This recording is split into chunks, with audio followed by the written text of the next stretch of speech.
नमस्ते, प्रणाम, प्रणाम everyone. Am I audible? Video is okay and am I audible? Please reply everyone.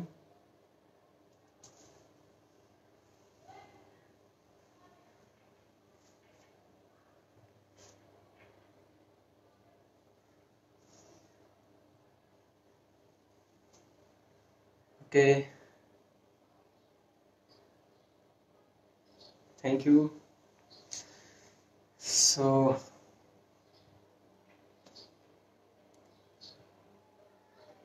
first of all, thank you everyone. Namaste, pranam, सभी को प्रणाम. So, first of all, I would like to thank Pragya Yoga Alliance to invite me on his page to connect to all of you. And Namaste.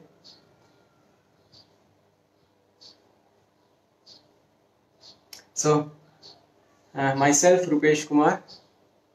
I have done masters in yoga from Dev Sanskriti Vishwavidyalaya and PG diploma in yoga from Kurukshetra University. And presently I am pursuing PhD from AIMS Rishikesh in yoga. Okay, so I am also a yoga instructor at Swayambhu Adi Yoga Foundation, Ashtanga yoga teacher. So welcome all of you, welcome to this session. So as you know, the topic of this session will be to leave our comfort zone and find our new comfort zones. So that will be totally based on yoga practices for advanced yogasana practices. So first of all, I think I should go on with Hindi. तो मैं आप सभी का स्वागत करता हूँ और मैं शुरू करते हैं. आइए शुरू करते हैं इस सेशन को. तो इसमें हम जल्दी से ये जान लेते हैं कि इस सेशन के अंदर हम क्या क्या चीज़ें इंक्लूड करने वाले हैं. सबसे पहले ये समझें हम कि हमारा कंफर्ट जोन से क्या हम समझते हैं और उससे बाहर निकलना क्या है और वो क्यों आवश्यक है. पहले हम इसके बारे में समझेंगे और कंफर्ट जोन से बाहर निकलने के लिए हमें किन किन टूल्स की आवश्यकता होगी उन्हें हम समझेंगे. और सबसे पहले ये समझ लीजिए कि ये जो पूरा सेशन होगा वो totally based upon advance योगासना practices होगा. योगासना प्रैक्टिसेस. सो कंफर्ट जोन और कंफर्ट जोन से बाहर निकलना ये सभी रिलेटेड होगा हमारी योगासना प्रैक्टिसेस से रिलेटेड.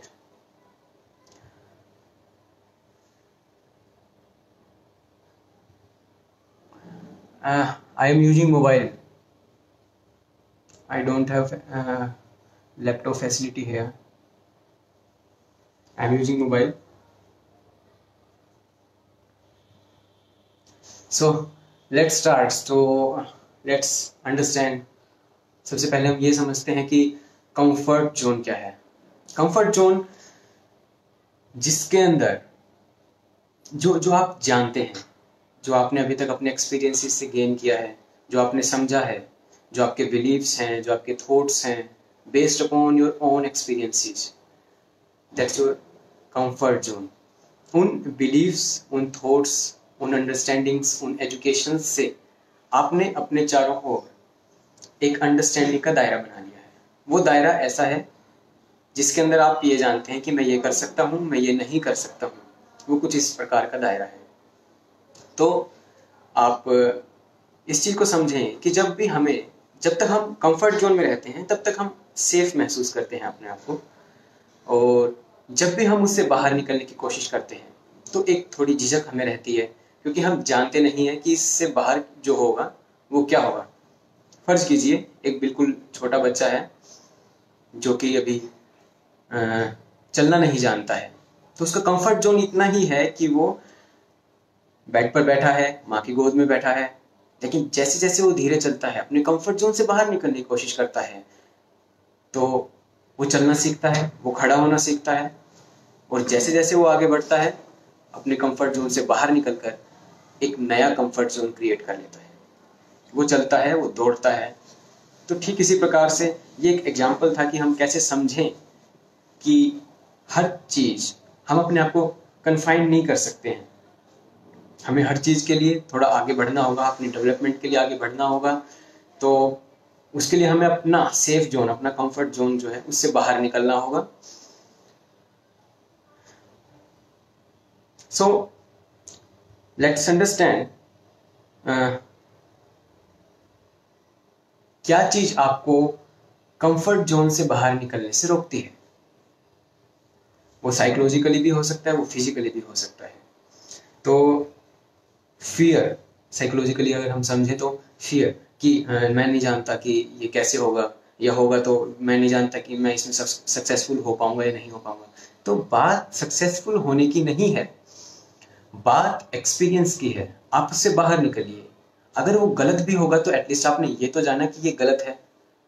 अगर वो सही गए तो ऑफ कोर्स आपको सक्सेस मिलेगी। तो it's very necessary to remove the fear. अगर हम इसे योग सूत्र की भाषा में हम बात करते हैं तो इसे हम अभिनिवेश, जो पंच कलेश है उसके अंदर हम अभिनिवेश समझते हैं। इसको हम कोरिलेट कर रहे हैं। यद्यपि अभिनिवेश जो है वो मृत्यु का भय है, लेकिन भय, यहाँ पर हम भय शब्द को उठा रहे हैं, उसको हम समझ रहे हैं कि हमारे जीवन में वो कितना लागू होता है। ओके, सो दूसरी चीज है हम ये सोचने लगते हैं कि दूसरा पता नहीं क्या सोचेगा, कि अगर हम ये कार्य करते हैं तो दूसरा पता नहीं क्या सोचेगा कि ये सही कर रहा है, वो देखो ये क्या करना शुरू किया इसने। तो हम उस चीज से भी हम डर जाते हैं। तो औरों के बारे में मत सोचें, अपने आप को पहचानें। सबसे पहले अपने आप को पहचानें कि क्या आपका पोटेंशियल है, किस चीज को आप अच्छे से कर सकते हैं। तो हमारी जो जर्नी शुरू होती है वो अपने आप को पहचानने से शुरू होती है।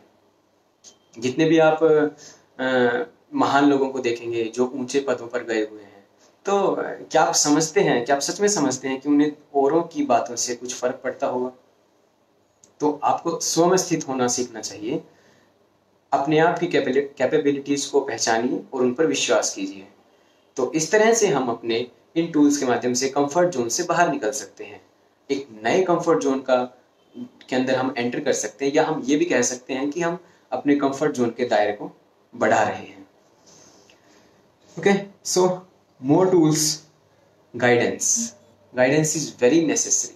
अगर आप किसी भी मार्ग में आगे जाते हैं तो गाइडेंस, एक आपको टीचर, एक गुरु होना चाहिए जो आपको आगे बढ़ाने में, जो आपको ये बता पाए कि ये सही है, ये गलत है। और टीचर भी कैसा हो, जो खुद उस रास्ते पे चला हो, जो खुद, जिसने ये सब चीजें एक्सपीरियंस की हो, जिन प्रश्नों के आप उत्तर ढूंढना चाह रहे हैं।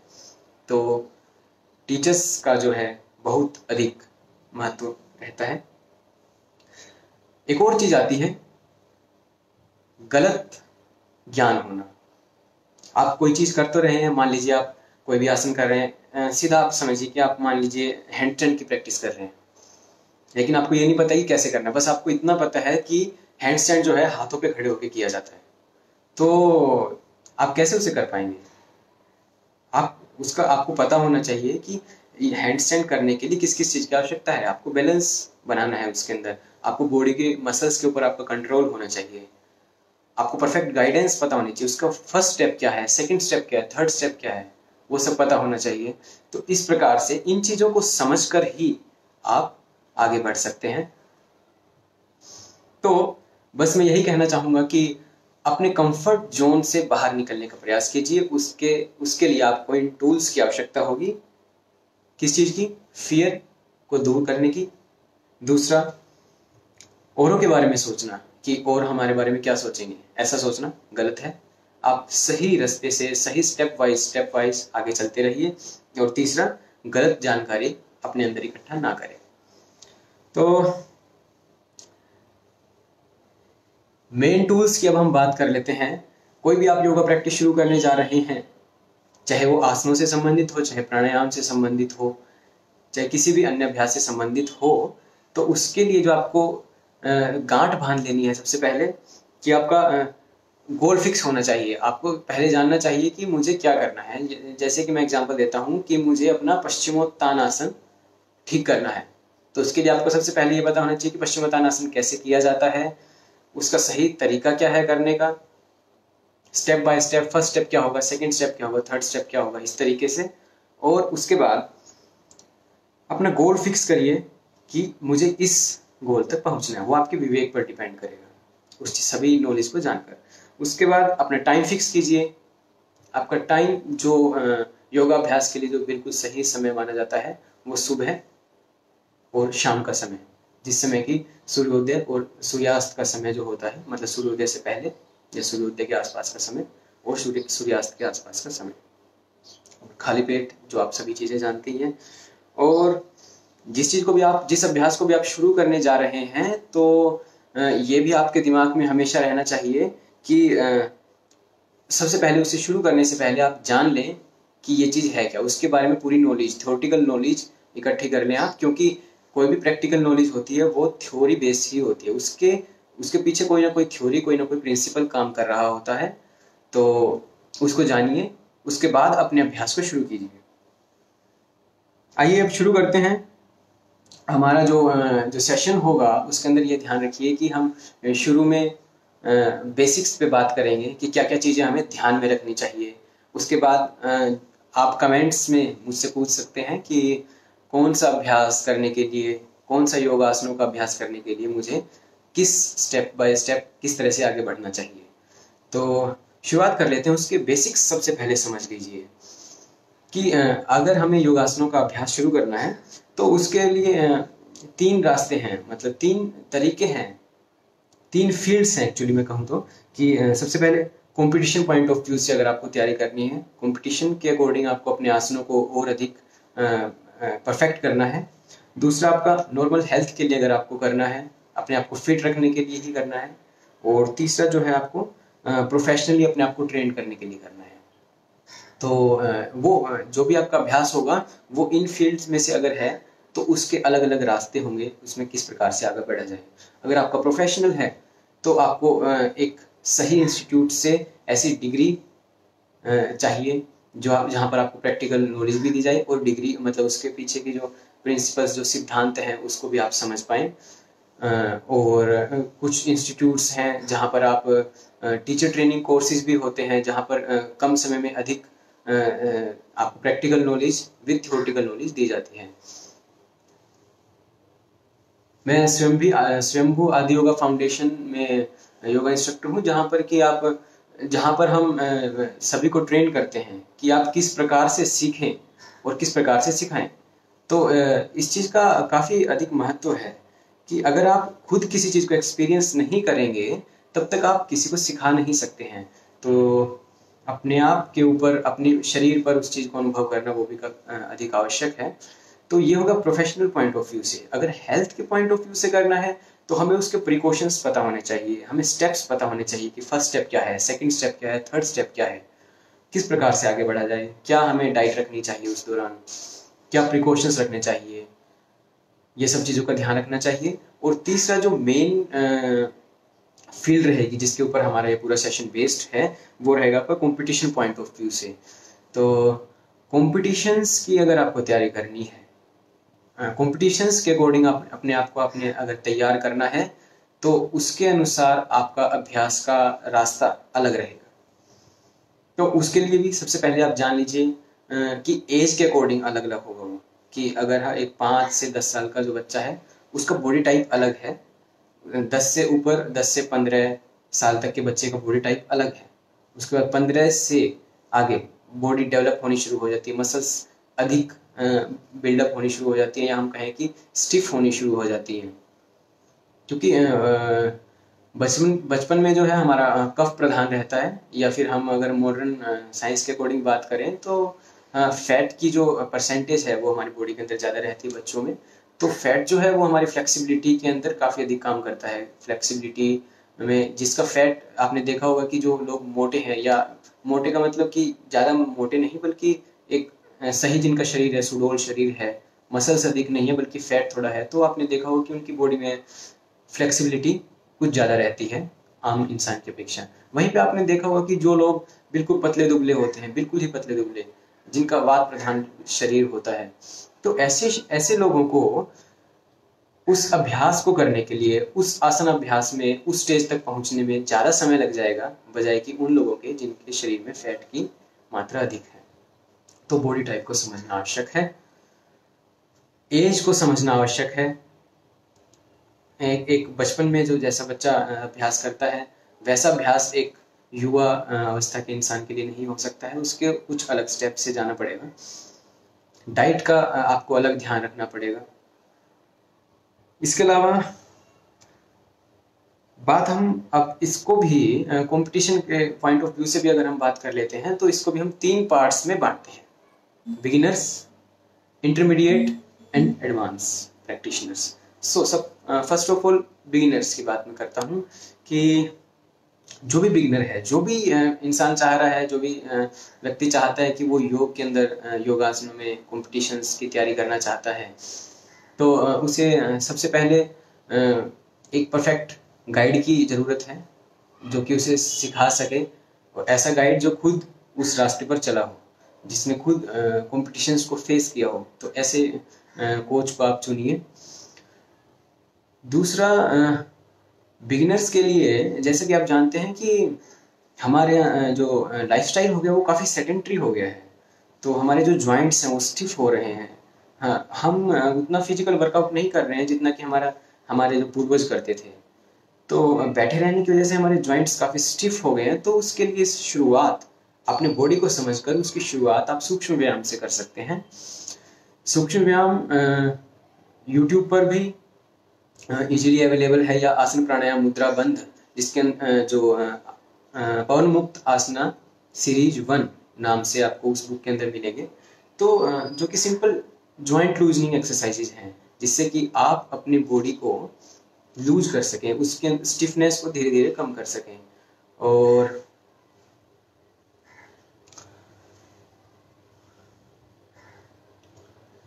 अपनी स्टिफनेस को दूर करना सबसे पहला बिगनर्स के लिए जो एक चैलेंज होता है, तो उस चैलेंज को आपको पवन मुक्त आसन सीरीज 1 से आप दूर कर सकते हैं। ओके, उसके बाद आपको सूर्य नमस्कार से अपनी प्रैक्टिस को शुरू करना चाहिए।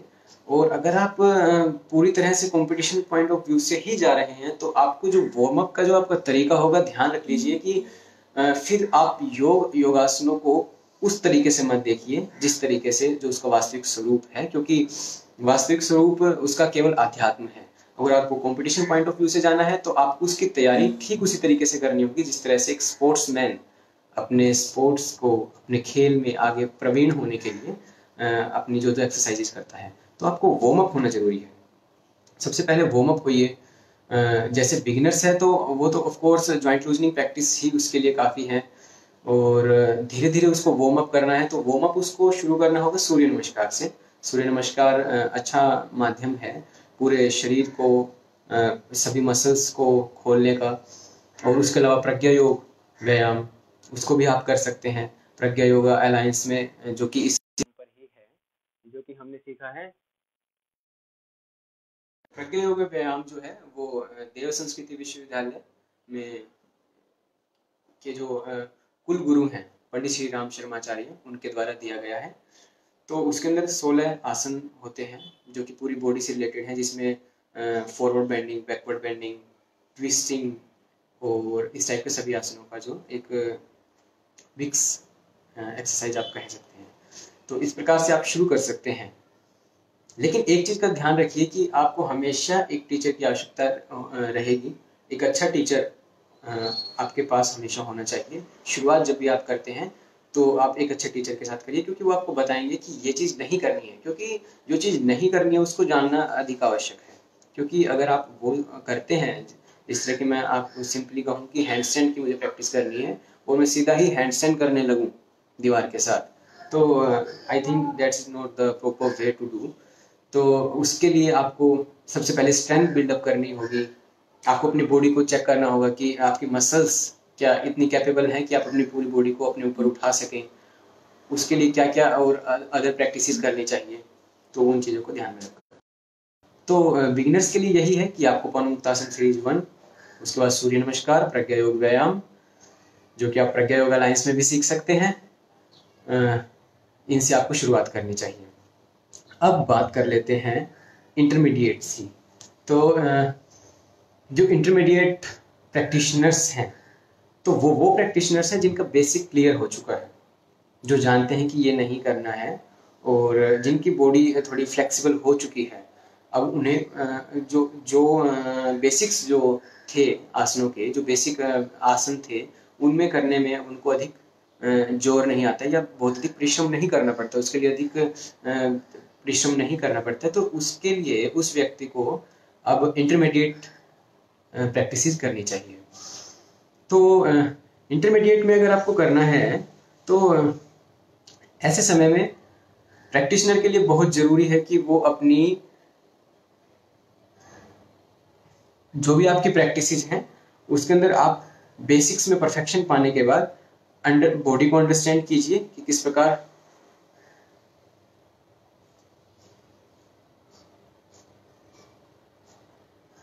Okay, I will share you tips for handstand also.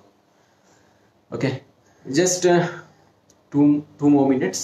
तो इंटरमीडिएट के लिए क्या होना चाहिए कि आपको अब आसन के अंदर फिनिशिंग लेके आनी है। आसन को फिनिशिंग कैसे आप लेकर आएंगे, उसके लिए अगर आप हमें अपने शास्त्रों में ही जाएं तो अभ्यास लगातार आप उस प्रैक्टिस को लगातार कीजिए। तो योग सूत्र में भी जैसे कि कहा गया है कि स तु दीर्घकाल निरंतर सत्कार सेवितो दृढ़ भूमि।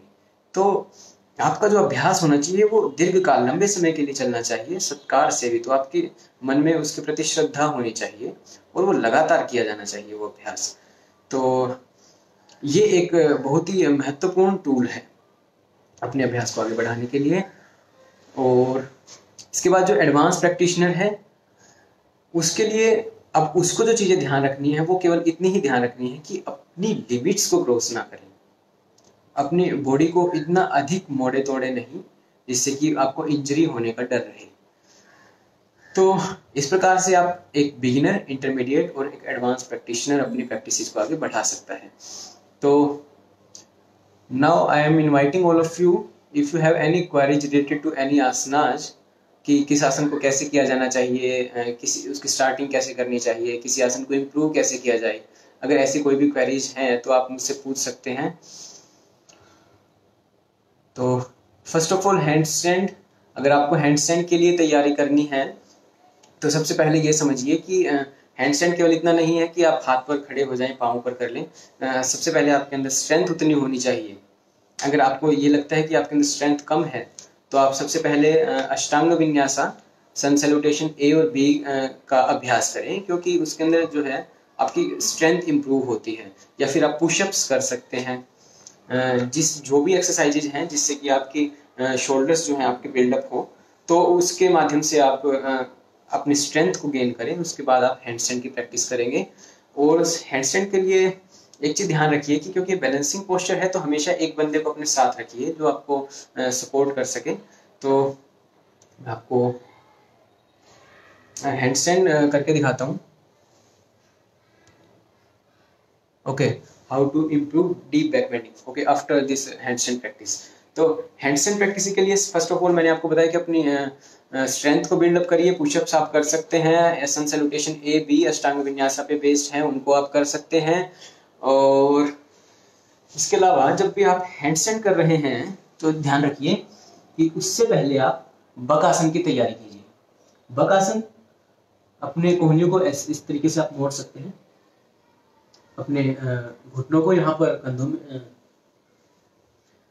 यहाँ पर लगाइए और उसके बाद धीरे धीरे करके एक पाँव उठा सकते हैं तो एक, उसके बाद दूसरे, धीमे धीमे कोशिश करनी है आपको कि एकदम से ऐसे करके उठा के रोकने की कोशिश ना करें।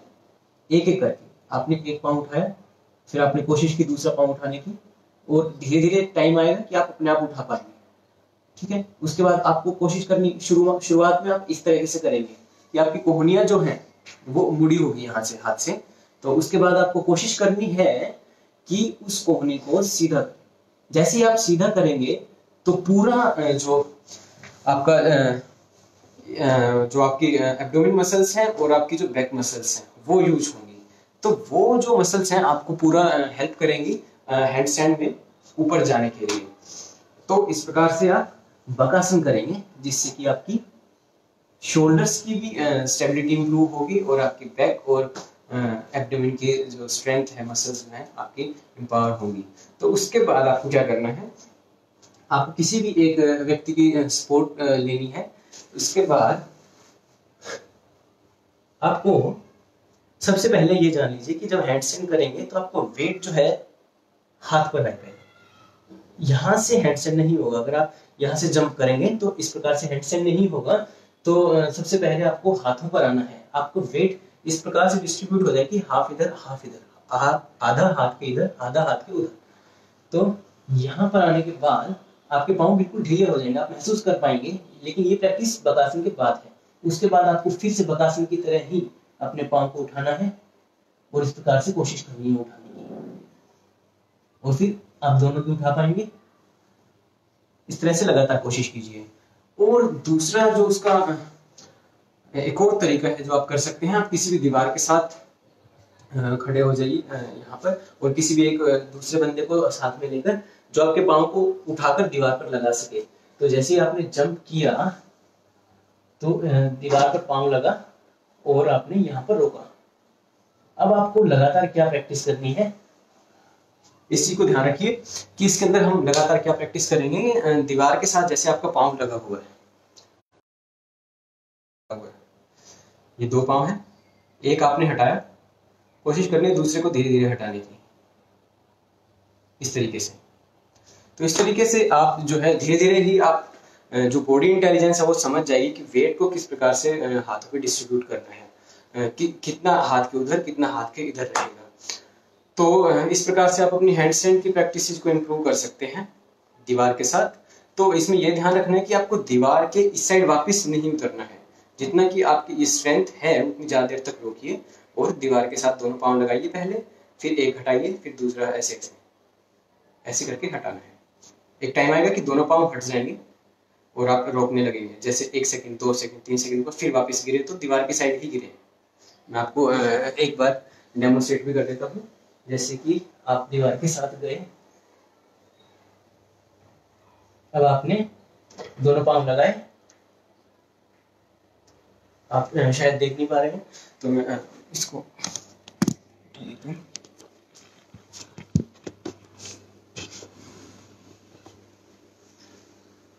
आपने दीवार के साथ ही पाँव लगाए दोनों, और एक एक करके एक पाँव हटाया, उसके बाद दूसरे को धीरे धीरे हटाने की कोशिश करनी है। एक टाइम आएगा आप उसको हटा लेंगे, 1 सेकंड रुकेगा, 2 सेकंड रुकेगा, वापस दीवार की साइड जाना है, फिर दोबारा रोकने की कोशिश करनी है इस प्रकार से। और जब आपको लगे कि आप थक चुके हैं तो वापस आ जाइए और ध्यान रखिए काउंटर पोस्चर जरूर करना है। आगे झुक जाइए, शशांक आसन या बाल आसन, किसी भी आसन में आप सामने। तो ये तो हो गया तरीका, टेक्निक होगी ये।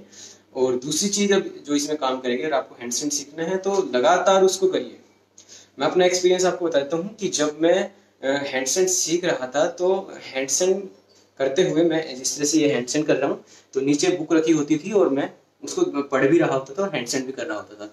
तो मतलब you should be more passionate about the practices.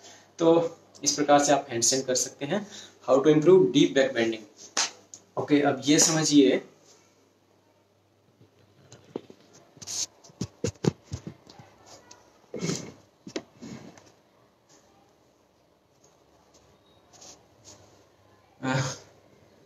Back bending के लिए सबसे पहले आप अपनी स्पाइन को समझिए, क्योंकि बैक बेंडिंग आपकी स्पाइन से ही होगी। तो जो हमारी ये वाला जो पार्ट है ये थोरेक्स पार्ट है, जिसके अंदर हमारी रिब्स हैं जो कि हमारी स्पाइन से जुड़ी हुई हैं, जो दोनों ओर इस तरह से फैल रही है।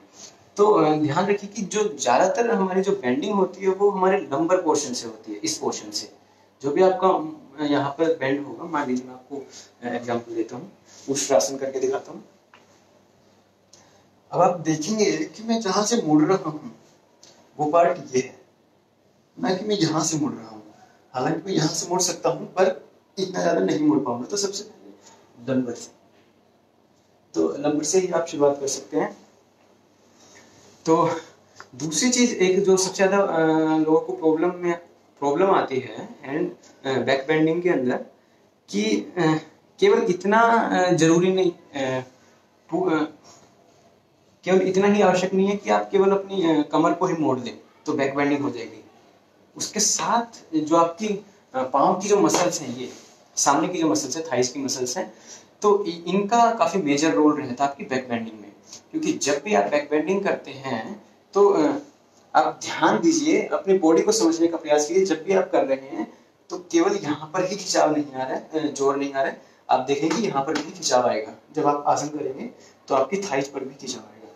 तो आपको ध्यान रखना है कि बैक बेंडिंग के दौरान वो एक्सरसाइजेज भी इंक्लूड करनी है जिससे कि आपकी ये मसल्स स्ट्रेच हों। एग्जाम्पल के लिए मैं आपको एग्जाम्पल देता हूँ।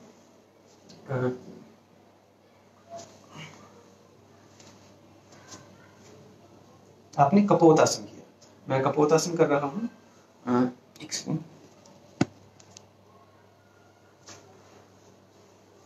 तो मैं कपोतासन कर रहा हूँ, इसके अंदर बैक बेंडिंग करूँगा।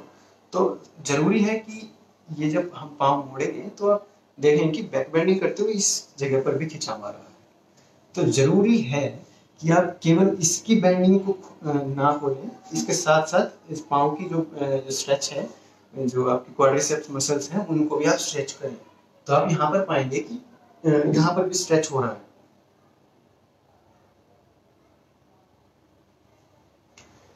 तो आपको जो मेन फोकस करना है तो वो सभी एक्सरसाइजेज जिसके अंदर कि आपकी पीछे मुड़ रहे हैं आप, और इस तरह से कपोतासन, या इसी के अंदर और भी मैं कुछ आपको एक्सरसाइजेज बता देता हूँ कि जैसे आप इस तरीके से बैठें और इस पाँव को आगे लेके आइए इस तरीके से। तो इससे क्या होगा, आपकी जो थाइस की मसल्स हैं स्ट्रेच होंगी, और आपकी बैक बेंडिंग के लिए आप सभी प्रैक्टिसेस कर सकते हैं, जैसे कि भुजंग आसन हो गया है, और भुजंग आसन को पद्म आसन में कीजिए। पद्म, जैसे कि मैं आपको करके दिखा देता हूँ। आपने पद्मासन किया और आप लेट जाते हैं उल्टे, इसके बाद आपने इस तरीके से उठाया। और इसके अलावा आप दीवार का भी सहारा ले सकते हैं इसी आसन में, जैसे कि आप ये आसन कर रहे हैं। सबसे पहले यहाँ पर डिस्टेंस मेंटेन करिए, यहाँ पर हाथ रखिए और पीछे जाना है। हमेशा ध्यान रखिए कि इनहेल करते हुए ही सांस लेना है, इनहेल करते हुए आपको पीछे बेंड करना है और एक्सहेल करते हुए सामने। और किसी आसन में सांस नहीं रोकना है। इस तरह से आप प्रैक्टिस कर सकते हैं। और यही एक्सरसाइज जो है आप पूर्ण भुजंग भी कर सकते हैं, जैसे कि आपने पाँव को मोड़ा और इसके बाद आपने थोड़ा इसको, जो डिस्टेंस है आपके बीच का, उसको कम किया इस तरीके से। और आप किसी फ्रेंड की भी हेल्प ले सकते हैं। जिस तरह से आप भुजंग आसन कर रहे हैं, तो भुजंग आसन में उसने आपके हाथ ऊपर से पकड़े और आपको पीछे लेके जा रहा है। तो ये सभी एक्सरसाइज आप कर सकते हैं। हाउ टू इम्प्रूव डिक्वेलिंग, what are the possible injuries that should be taken care of. हाँ,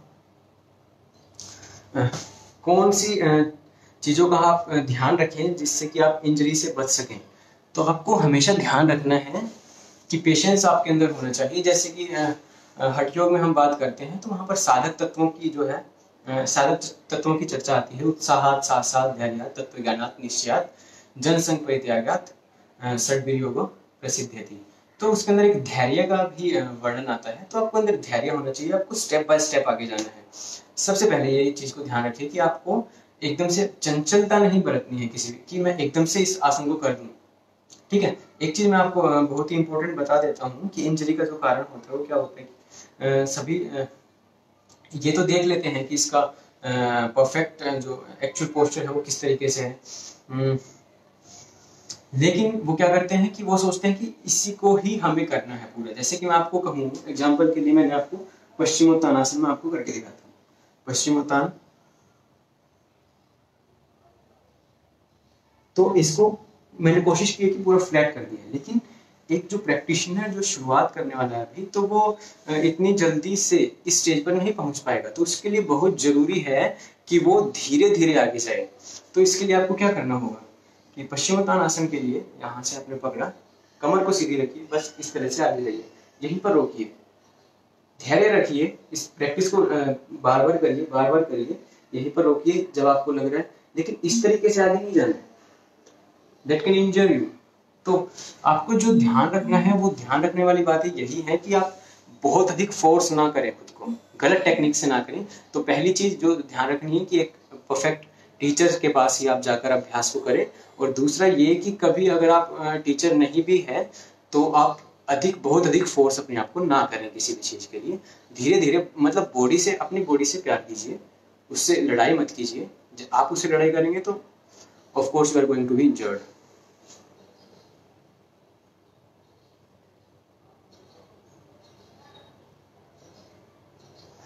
What stretch is beneficial for Natraj asana? Okay, Natraj आसन के लिए आप अब ध्यान रखिए कि जब भी आपको मैंने अभी बताया कि नटराज आसन जो है बैकवर्ड बेंडिंग का आसन है, तो इसके अंदर आपकी केवल ये बेंडिंग नहीं होगी। केवल ऐसा नहीं है कि आपको बस बैक बेंडिंग कर लेनी है और आपको नटराज आसन हो जाएगा। बहुत से लोग इसके अंदर कंफ्यूज हो रहे हैं। तो इसके अंदर जरूरी है कि आपकी जो थाइस की मसल्स हैं वो भी आपकी स्ट्रेच हों, वो भी आपकी खुली हुई हों, फ्लेक्सिबल हो। तो उसके लिए आप बहुत सारी प्रैक्टिसेस हैं, जैसे कि इस तरीके से आप अर्धचंद्रासन इस तरीके से आप कर सकते हैं। तो ये जब आप इसमें बैक बेंडिंग कर रहे हैं, जब आप करके देखेंगे तो आप खुद पाएंगे कि ना केवल बैक बेंडिंग हो रही है बल्कि यहाँ पर भी स्ट्रेच हो रहा है। ध्यान रखिए कि दोनों हिप्स जो आपकी हैं बिल्कुल अलाइंड हो, मतलब कि आपकी हिप्स जो है इस तरह से आगे पीछे ना हो, बिल्कुल ऐसे अलाइंड हो एक लाइन में। और उसके बाद थाइस को नीचे पुश करना है और पीछे जाना है। स्टार्ट यहाँ से करिए, फिर उसके बाद दो हाथ से हो सके तो दो, वरना फिर एक हाथ से, एक हाथ से ऐसे पीछे जाना है, फिर दूसरे से, और फिर धीरे धीरे दोनों हाथों से। और उसके बाद ये होने के बाद 3 एक्सरसाइज बताएंगे। उसके बाद चौथी, पाँव को मोड़िए और आगे लेकर आइए इस प्रकार से। ये करने के बाद फिर बेंड कीजिए। तो आई बेट कि अगर आप ये एक्सरसाइजेस डेली करते हैं तो आपका नटराज आसन इंप्रूव हो जाएगा। और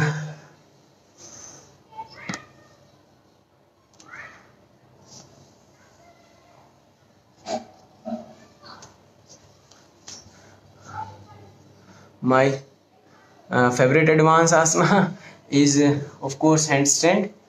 तो हैंड स्टैंड मतलब कि मैं आपको बस यही बताना चाह रहा हूँ कि जो मेरा फेवरेट जो भी आसन होता है तो मैं उसको ऐसा नहीं है कि किसी भी समय उसको करता रहता हूँ। बस ये इतना ध्यान रखता हूँ कि खाना वाना पेट में अभी ना हो, मतलब डाइजेस्ट हो चुका हो।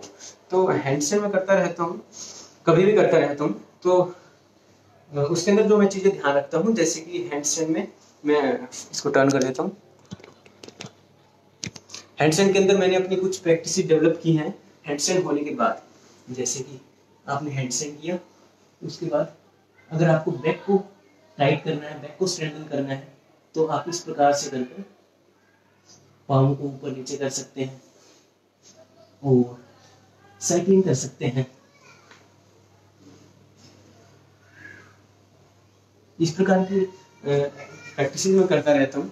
और नीचे से ऊपर उठना, ऊपर से नीचे आना, इस टाइप की प्रैक्टिस करता रहता हूँ। बकासन के लिए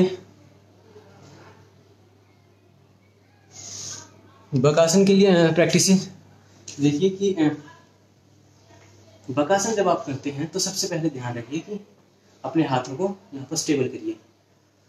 उसके बाद आपको अपनी कोहनियों को थोड़ा मोड़ना है। अब ये बिगिनर के लिए मैं बता रहा हूँ, स्टेप बाय स्टेप हम चलेंगे। ये बकासन हमने कोहनियों को मोड़ा, उसके बाद घुटने को आर्म पिट में लगाया, इतना हम सभी कर लेते हैं। इसको पूरा ध्यान रखिए कि आप पूरी तरह से यहाँ पर आपका फिट हो चुका है। अब जब आप इसको फिट कर लेंगे तो ये स्लिप नहीं होगा नीचे की साइड और एक अच्छी ग्रिप आपको मिल जाएगी। उसके बाद कोहनी को मोड़ा। अब यहाँ पर मेन प्रॉब्लम आती है सभी को कि वो कर नहीं पाते हैं। इसमें मेन दिक्कत ये है कि आप अपना पाँव नहीं उठा पाते हैं। तो आपको सबसे पहले समझना है कि आपको अपना वेट उस साइड शिफ्ट करना है। सबसे पहले पाँव अपने आप से नहीं उठेंगे, पाँव जब ढीले होंगे, जब वो उठ सकते हैं तभी आप उसको उठाइए। आपने यहाँ पर उसको किया, उसके बाद आपने वेट को आगे शिफ्ट किया। मैं यहाँ पर हूँ नॉर्मली, मैंने अपने आप को आगे शिफ्ट किया, उसके बाद मैंने पाँव को उठाया। एक पाँव अगर एक भी नहीं उठता है तो बिल्कुल हल्का सा उठाइए, 1 इंच 2 इंच, और वहीं पर रोकिए, फिर दूसरे को उठाइए।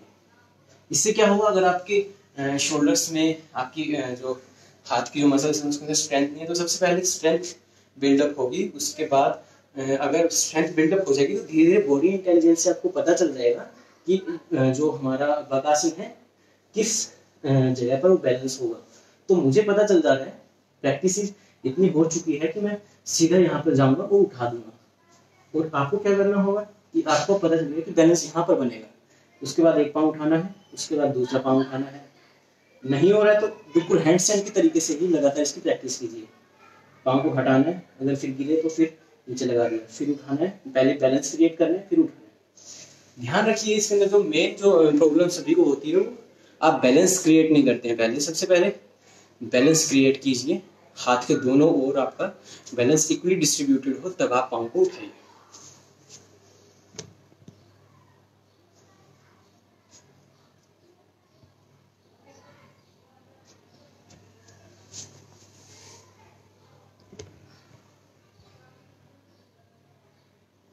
स्प्लिट्स करने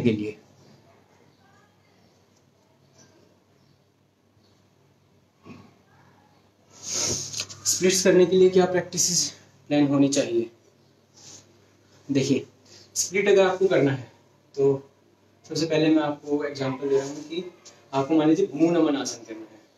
मैं इसको रोटेट कर देता हूँ।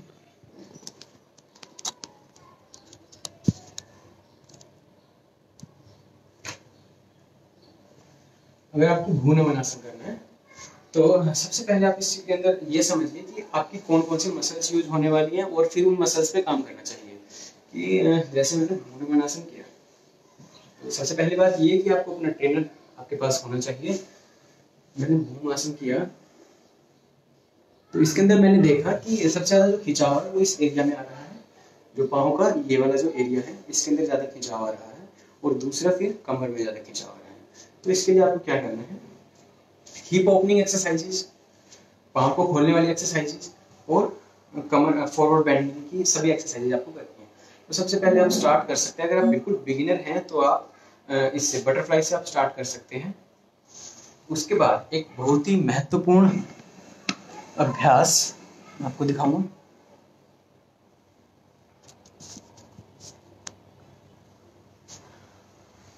ये अभ्यास आपको एडी को यहाँ पास में नहीं रखना है, इसको थोड़ा दूर रखिए, 90 डिग्री। आपकी थाई और काफ मसल्स के बीच में 90 डिग्री का एंगल बन रहा हो। उसके बाद आपको क्या करना है, इस हिप को नीचे पुश करना है, ठीक है। उसके बाद अगर हो सकता है तो अपने हाथ को भी छोड़िए, उसे उसका सहारा मत लीजिए, यहाँ पर रखकर अपना वेट जो है इस साइड पुश करना है। इससे क्या होगा, आपकी हिप का जो ये वाला जो पार्ट है, जो पाँव आगे मुड़ा हुआ था, ये खुलेगा। उसके बाद आपको साथ में ये एक्सरसाइज इंक्लूड करनी है। इसके अंदर ध्यान रखिए कि क्या है कि कमर आपकी बिल्कुल सीधी होनी चाहिए। मैंने यहाँ से शुरू किया, कमर बिल्कुल सीधी है, पाँव को पास लाने के चक्कर में कमर को मोड़ना नहीं है, कमर सीधी रखिए। अगर पाँव पास नहीं आ रहा है तो कोई दिक्कत नहीं, यहीं तक रखिए। पास आ रहा है तो यहाँ पर लेके आइए, नहीं आ रहा तो यहीं रखिए। जहां तक हो रहा है उससे थोड़ा आगे आपको लेके आना है, जितना आप आसानी से कर पा रहे हो उतना उससे थोड़ा और आगे। तो इसके अंदर जो मेन जो 3 चीजें थी जो इसमें काम आ रही थी,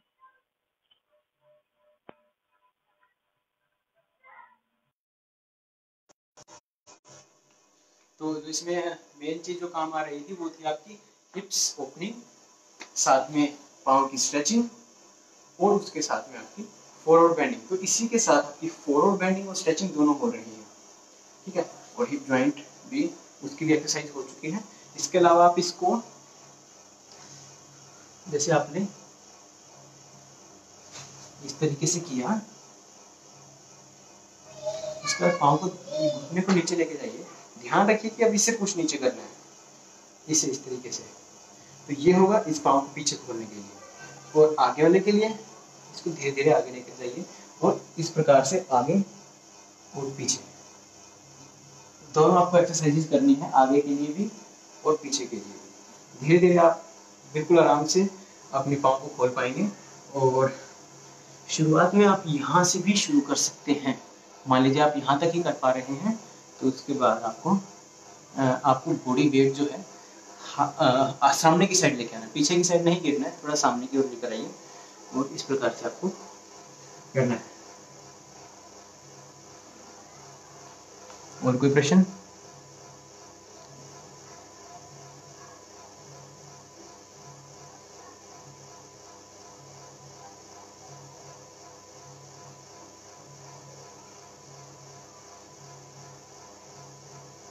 how to improve our hands and shoulder strength. तो उसके लिए तो काफ़ी सारी एक्सरसाइजेज हैं।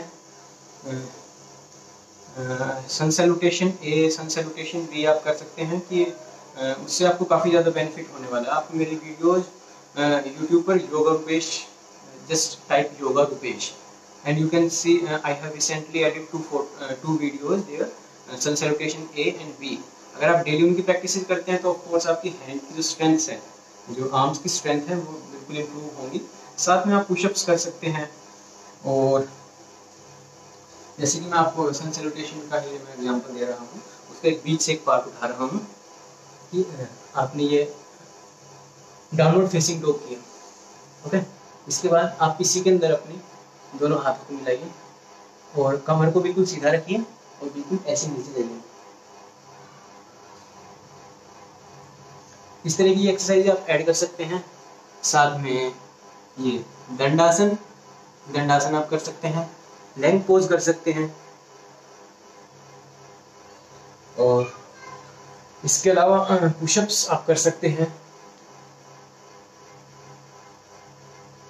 तो ये सभी एक्सरसाइज आपको आर्म्स की जो स्ट्रेंथ है उसको बढ़ाने के लिए काफ़ी हेल्पफुल रहेंगी। और कोई क्वेश्चन, कोई किसी भी आसन से रिलेटेड कोई भी क्वेश्चन हो? How to improve wrist strength.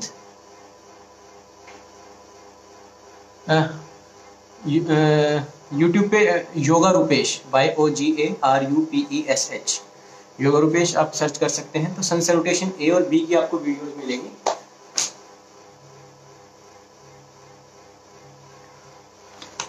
Hamstring stretch करते समय इनर नी में पेन होने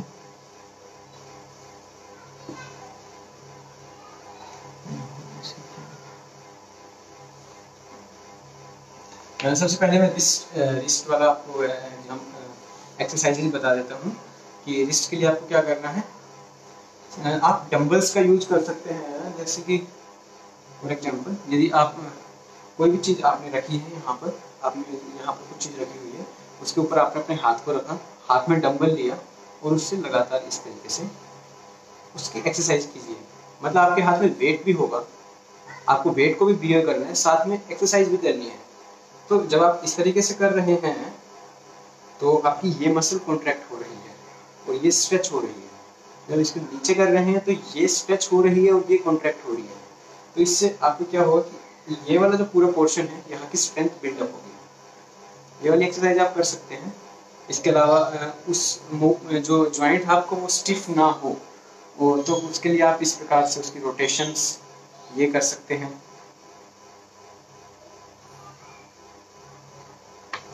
हैमस्ट्रिंग स्ट्रेच करते समय इनर नी में पेन होने से क्या करना चाहिए? क्या आप प्लीज ये बता सकते हैं कि कौन सी एक्सरसाइज के अंदर आपको हैमस्ट्रिंग स्ट्रेच करते हुए आपको नी पेन हो रहा है, कौन सी एक्सरसाइज के समय? अगर आप ऐसा बता पाएंगे कमेंट में तो मैं ज़्यादा अच्छे से आपको समझा पाऊंगा।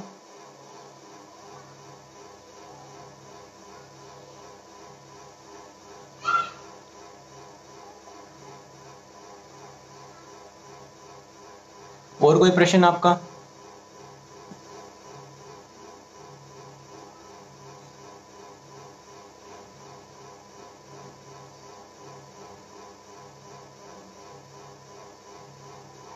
बिगिनर्स के लिए एज फैक्टर का कितना रोल है? देखिए, अगर हम बात करें कि जैसे कि मैंने आपको कहा था कि हमारा जो सेशन है वो कॉम्पिटिशन्स में जाने के लिए, जो लोग कॉम्पिटिशन्स में जाना चाहते हैं और ऐसे लोगों के लिए, तो हाँ, अगर आप उसके पॉइंट ऑफ व्यू से देख रहे हैं तो आप एज ग्रुप आपका 8 से मोस्टली कॉम्पिटिशन्स में शुरू होता है, 8 to 12, 12 to 15, इस तरीके से आगे एज ग्रुप चलते रहते हैं। लेकिन ऐसी कोई प्रिस्क्राइब्ड तो एज नहीं है कि आप इसी एज से ही आप शुरुआत कर सकते हैं। तो लेकिन जो आपको बिजनेस, जो बच्चे हैं, बिल्कुल उसमें आपको ये ध्यान रखना है कि आपको केवल उनकी फ्लेक्सिबिलिटी पर ध्यान नहीं देना है, साथ में उनकी स्ट्रेंथ भी डेवलप हो। ऐसी एक्सरसाइजेज उनको करवानी है जिससे कि ताकि, क्योंकि फ्लेक्सिबिलिटी का मतलब केवल ये नहीं है कि आप कितना ज़्यादा मसल्स को स्ट्रेच कर पा रहे हैं, उसके साथ में आपके अंदर स्ट्रेंथ कितनी है, क्योंकि फ्लेक्सिबिलिटी वही है कि आपकी फ्लेक्सिबिलिटी और आपकी स्ट्रेंथ दोनों ही इम्प्रूव हो।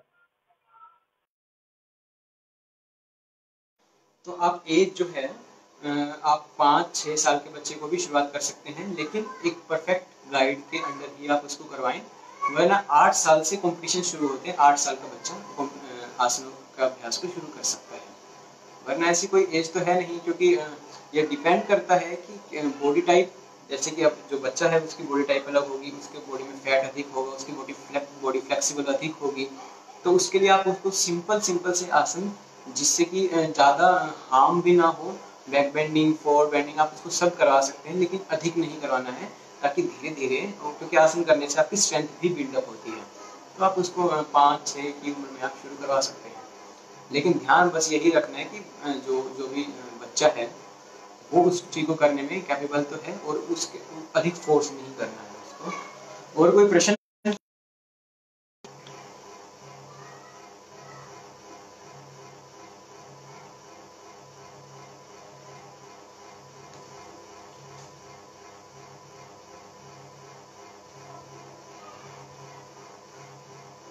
भूनमनासना, ओके, भूनमन आसन में आपको नी में पेन हो रहा है, तो प्लीज जल्दी से कमेंट करके बताइए कि आपको यहाँ पर इस एरिया में पेन हो रहा है, या मतलब या इस एरिया में पेन हो रहा है, अंदर वाले इनर नी तो यही है, और कौन सा, जल्दी से आप बताइए, क्या क्या यही है? एम आई राइट?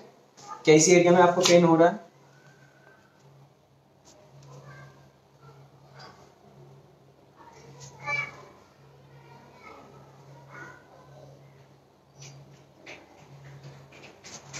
ओके, मुझे लग रहा है कि आप शायद इसी इनर नी की बात कर रहे हैं, तो आप ध्यान रखिए, ये बहुत से लोगों के साथ ये प्रॉब्लम आ रही है कि जब भी हम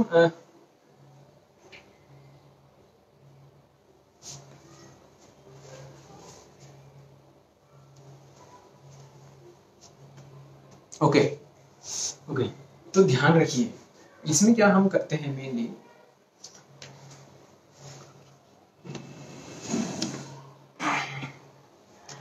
जो आप जिस तरीके से प्रैक्टिस करते होंगे, मैं ऐसी आशा करता हूं कि शायद आप किसी से पुश नहीं करवा रहे होंगे, और इस चीज में आपको ये ध्यान रखना है कि जब आप भू नमन आसन, अगर मान लीजिए आपका यहाँ तक होता है या यहाँ तक जहां भी होता है, तो एक बंदे को खड़ा करिए आपके ऊपर यहाँ की ओर, मतलब एक पाँव उसका यहाँ होगा, एक यहाँ होगा।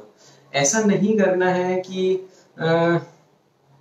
वो आप केवल पुश करें, आपको क्या करना है कि एक पाँव, इस पाँव को ऐसे बाहर की साइड उधर रोटेट करवाइए, ध्यान से समझिए, पाँव को इधर रोटेट करवाना है, इस पाँव को पीछे रोटेट करवाना है, रोटेट हुए पाँव में यहाँ पाँव रखवाना है, और यहाँ पाँव, जो बंदा आपके ऊपर इधर पीछे खड़ा होगा उसका पाँव यहाँ रखवाया, यहाँ रखवाया।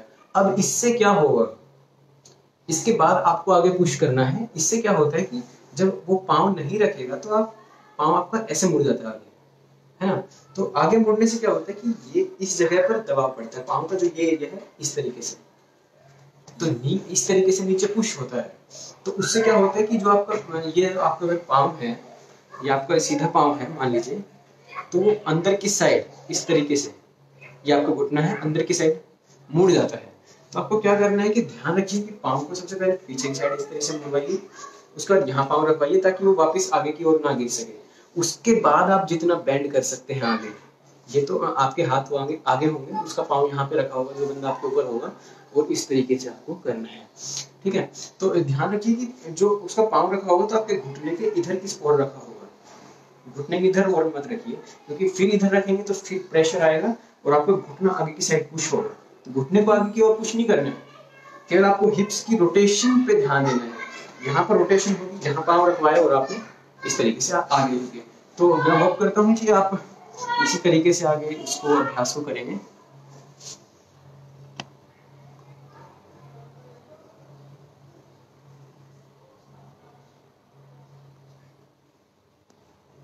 आसनाभ्यास शुरुआत करने से पहले किए जाने वाला वार्म अप करने हेतु मार्गदर्शन करें। ओके, देखिए ध्यान हमें जो रखना है वो ये कि हम किस लिए आसनों का अभ्यास कर रहे हैं। अगर हम नॉर्मली हेल्थ के व्यू से कर रहे हैं या प्रोफेशनली हम जब करवाते हैं तो हम मेनली सूर्य नमस्कार या फिर जॉइंट मूवमेंट्स या फिर हल्की फुल्की मूवमेंट जैसे कैट पोज, इस टाइप के पोस्चर से हम शुरुआत करते हैं। वरना जब कंपटीशन के पॉइंट ऑफ व्यू से करना है तो आपको पूरा ध्यान रखना है कि now you are no more a yoga practitioner, you should treat yourself like a sportsman.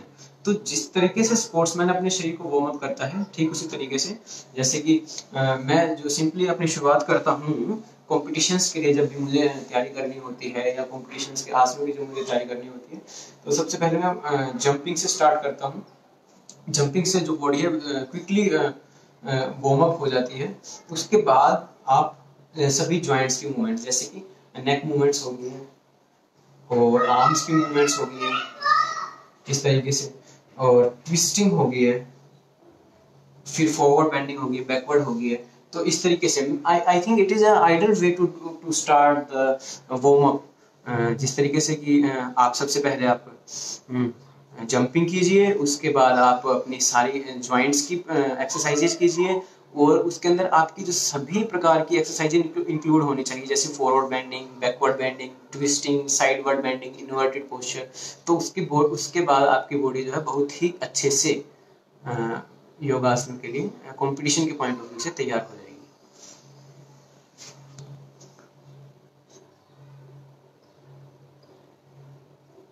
How to improve thighs muscle strength. Thigh की मसल की स्ट्रेंथ के लिए आप काफी सारे अभ्यास हैं। ये तो उसके अंदर आपको ध्यान रखना होगा। देखिए, कोई भी मसल की जो स्ट्रेंथ होती है किस तरीके से बिल्डअप होती है वो मैं आपको एग्जांपल देता हूँ कि जैसे कि एक आपकी ये मसल है, इसकी अगर आपको स्ट्रेंथ बिल्डअप करनी है तो इसका जो कॉन्ट्रैक्शन और एक्सपेंशन जब ये बढ़ेगा तो आपकी वहाँ की स्ट्रेंथ और फ्लेक्सिबिलिटी मतलब दोनों ही चीजें आपकी इंप्रूव होंगी। तो थाइज की एक्सरसाइज इसमें आप वीरभद्रासन इस तरीके से इसकी एक्सरसाइज कीजिए और वीरभद्रासन के बाद बहुत सी और एक्सरसाइज जैसे कि सामने हाथ करके रोकिए इस प्रकार से, और इसी आसन के अंदर backward bending, forward bending, Virabhadrasana की सभी एक्सरसाइज। तो ये बहुत ही अच्छी एक्सरसाइज है आपकी थाइज की स्ट्रेंथ को बिल्डअप करने के लिए। Any other question?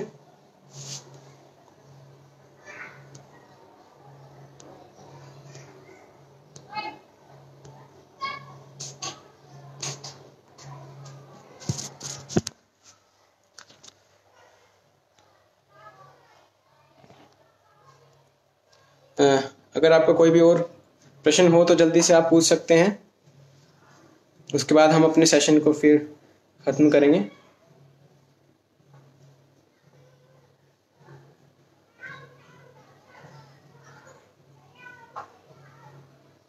Okay, I think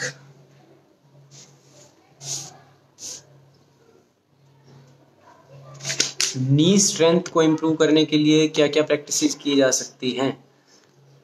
okay, देखिए जो स्ट्रेंथ जो होती है हमेशा ध्यान रखिए कि स्ट्रेंथ जो है मसल्स में होती है। ठीक है, तो आई डोंट थिंक कि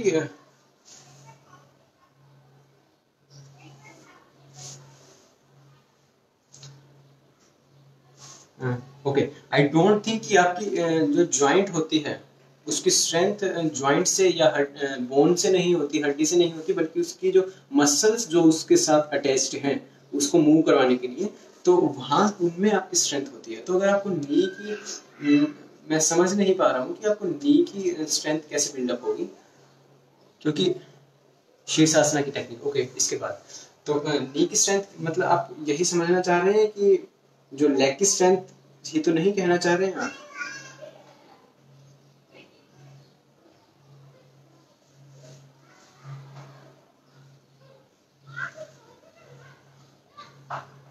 क्योंकि लेग की स्ट्रेंथ के लिए आप काफी सारी एक्सरसाइजेस कर सकते हैं, जैसे अभी मैंने आपको बताया कि वीरभद्रासन के जितने भी अभ्यास हैं, वीरभद्रासन वॉरियर ए, वॉरियर 2, दोनों की आप प्रैक्टिस कर सकते हैं।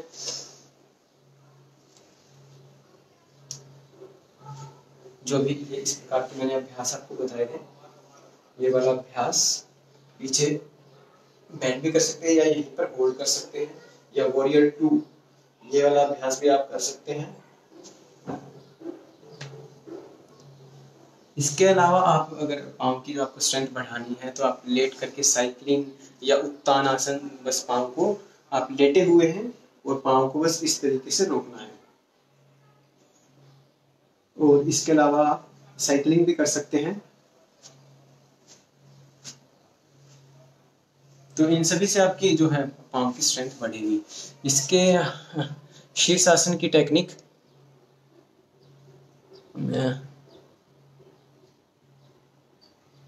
ओके, शीर्षासन के लिए आइए शीर्षासन की टेक्निक समझ लेते हैं। सबसे पहले ध्यान रखिए कि जो आपका जो सरफेस होगा वो मतलब बहुत हार्ड नहीं होना चाहिए, ताकि आपकी सिर की जो हड्डियां उन पे वो चुभी नहीं। तो सबसे पहले आप इस तरीके से भी ग्रिप बना सकते हैं, या हाथ को इस तरीके से भी रख सकते हैं। और सबसे पहले ये ज्यादा तरीका, सबसे अधिक सही तरीका ये होगा। तो हाथ को इस तरीके से नीचे रखिए, फिर सिर का जो ये वाला भाग है, जहाँ पर एक आगे आपको थोड़ा सा कर्व महसूस होगा, हल्का सा उभरा हुआ भाग महसूस होगा, उसे आप दोनों हाथों के बीच में इस तरीके से रखिए। Okay, now just lift your legs, knees आपके ऊपर उठ जाएंगे। इसके बाद आपको क्या करना है, सबसे मेन चीज, आपको अपनी हिप्स, इसका वेट इधर शिफ्ट करना है। ध्यान रखिए, सबसे पहला जो स्टेप होगा इसके बाद आपको हिप्स को इधर शिफ्ट करना है, पाँव को और पास लेके आना, घुटनों को मोड़ लेना है, चेस्ट के साथ लगा लेना है। फिर थोड़ा हिप्स को और पीछे की साइड शिफ्ट करना है। यहाँ पे आने के बाद हिप्स को थोड़ा और पीछे करिए।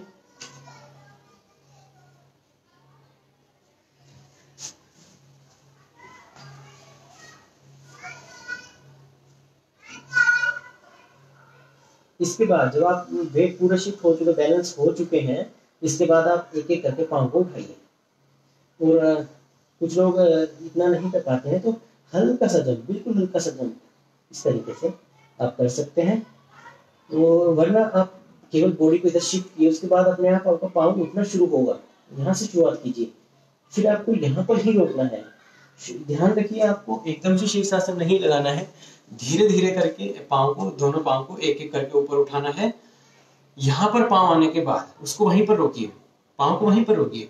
उसके बाद जब आप 3-4 दिन उस अभ्यास को कर लीजिए, तो आपकी बॉडी इंटेलिजेंस आपको बता देगी कि आपका जो बैलेंस का जो एरिया है, किस जगह पर आपका बैलेंस होता है बॉडी बहुत आसानी से, तो उस एरिया को आप पहचान जाए। उसके बाद धीरे धीरे आपको पाँव को ऊपर उठाना है। अब एक चीज और ध्यान रखनी है, जो पाँव को ऊपर उठाने के लिए, पाँव को यहाँ पर आप ले आए हैं, यहाँ पर अभी सीधा करने के लिए ऐसे नहीं करना है, इसको यहीं से ऊपर लेके जाना है।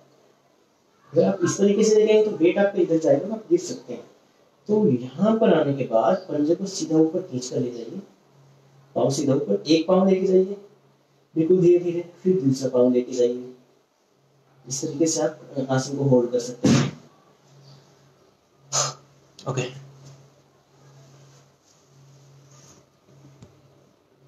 और दूसरी चीज आपको यह ध्यान रखनी है कि शीर्षासन के दौरान आप दीवार के साथ भी गैप बनाकर, मतलब दीवार के साथ आपको हेल्प लेनी है।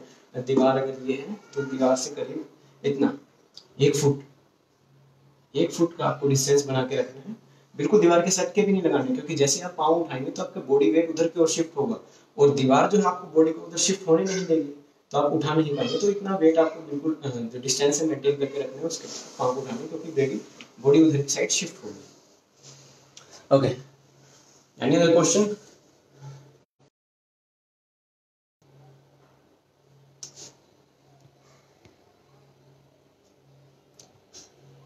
Thank you Shilpa ji, thank you Vinyas Pandit जी। हाँ, नी स्ट्रेंथ के लिए मैंने आपको बताया। संजीव जी, क्या शीर्षासन की जो टेक्निक अभी आपने बताई, क्या हैंडस्टैंड के लिए भी सेम टेक्निक होगा? हाँ, आप कर सकते हैं। बेसिक्स ध्यान, आप बेसिक्स पकड़ गए हैं, बिल्कुल यही होगा कि आपको इस तरीके से हाथ को इस यहाँ रखा, आपने अपने बॉडी वेट को इधर शिफ्ट किया, क्योंकि बॉडी आप वेट इधर शिफ्ट करेंगे तभी तो आप पाँव को उठा पाएंगे। अगर आपका पूरा बॉडी वेट पाँव पर ही है तो आप पाँव कैसे उठाएंगे? तो आपको पहले बॉडी वेट इधर शिफ्ट करना है, उसके बाद एक एक करके पाँव को उठाने की कोशिश करनी है इस तरीके से। ओके, तो ये थोड़ा सा हार्ड हो जाता है। इसके लिए जो दूसरा मैंने आपको तरीका बताया था कि एक बंदे को अपने साथ में रखिए और इस तरीके से ऊपर जाइए दीवार के साथ, दोनों पाँव लगाइए, उसके बाद एक पाँव को हटाना है और फिर दूसरे पाँव को धीरे धीरे हटाना है इस तरीके से। पहले 1 इंच हटाना है, 1 इंच या आधा इंच, इस तरीके से हटाइए। धीरे धीरे करके आप दोनों पाँव को भी हटा लेंगे। दोनों पाँव को 1 सेकंड 2 सेकंड ऐसे रोक पाएंगे। उसके बाद फिर धीरे धीरे उसका टाइम बढ़ता जाएगा। Thank you Amita Gandhi ji. तो आई होप संजीव जी कि आप समझ गए होंगे कि हैंडस्टैंड की प्रैक्टिस किस तरह से करनी होंगी। अगर आप समझ गए हैं तो मुझे प्लीज कमेंट करके बताइए, वरना मैं दोबारा बताता हूँ।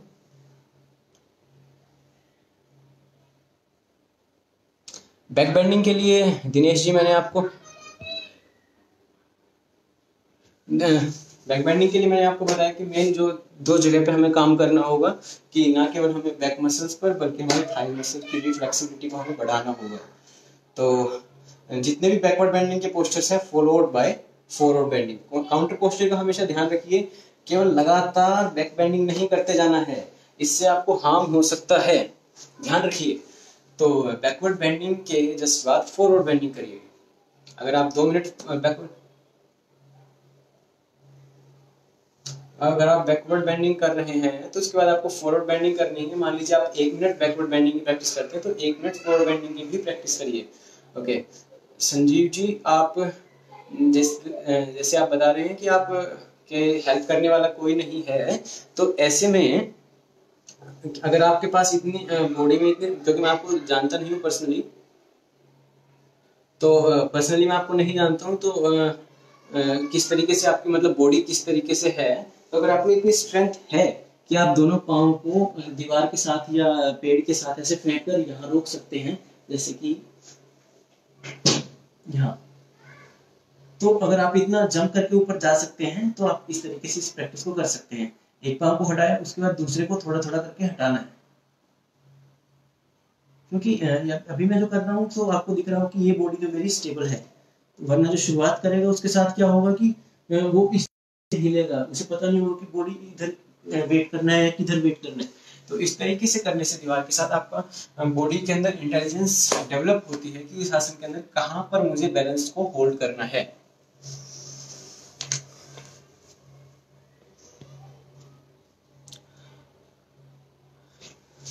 Thank you Aradhana ji. Any other question?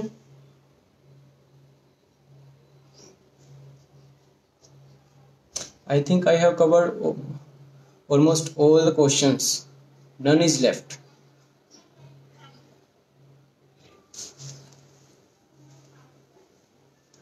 So I am waiting for 10 more seconds if you have any other question.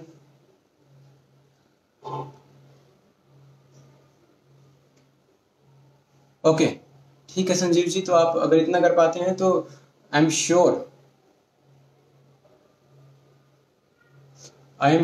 कि आप कर पाएंगे। अगर आप बैलेंस कर पाते हैं दीवार के साथ तो धीरे धीरे करके एक एक पाँव को हटाइए। जैसे कि मैंने आपको बताया था कि दोनों पाँव अपने हैंडस्टैंड के साथ लगाए, एक पाँव हटाइए, फिर दूसरा ऐसे ऐसे करके बैलेंस आपका डेवलप होगा, स्ट्रेंथ डेवलप होगी, धीरे धीरे आप समझ जाएंगे। हाँ, तो अगर हिप फॉल हो जाता है, यहीं पर ही रोकिए।